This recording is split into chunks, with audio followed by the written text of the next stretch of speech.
Gardening பிடிக்கும்னா நம்ம சேனலை சப்ஸ்கிரைப் பண்ணிக்கோங்க. நம்ம சேனல் பேர் கனிக்கனகு விலாக்ஸுங்க. இது பாருங்கள், சொரக்கொடி சொரக்காய் வந்து ஊனி விட்டுருந்தது சூப்பராக வந்து தழைஞ்சி வந்திருக்குதுங்க. இது வந்து சிட்டு சொரக்காய். இது பார்த்திங்கன்னா முலாம்பழம் ஒரு 3 செடி போட்டிருக்கிறேன்.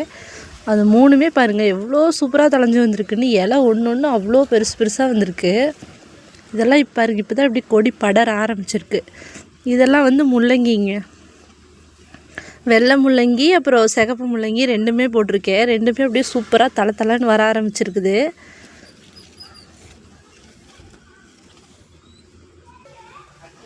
இந்த கொத்தமல்லி போட்டு ஒரு மாதத்துக்கு கிட்ட ஆக போகுது. அடுத்து இங்கே ஒரு செட்டு வந்து கொத்தமல்லி போட்டிருக்கேன். இது இப்போ தான் வந்து தழைஞ்சி வந்திருக்குதுங்க. இப்போ ஒரு 2-3 நாள் ஆச்சு தழைஞ்சி. எவ்வளோ சூப்பராக வந்திருக்குது பாருங்கள். விதை மட்டும் நல்ல விதையாக இருந்ததுன்னா கொத்தமல்லி வந்து சீக்கிரம் முளைச்சிரும். அந்த விதை வந்து கொஞ்சம் மோசமாக இருந்ததுன்னா முளைக்கிறதுக்கு ரொம்ப நாளாகுங்க.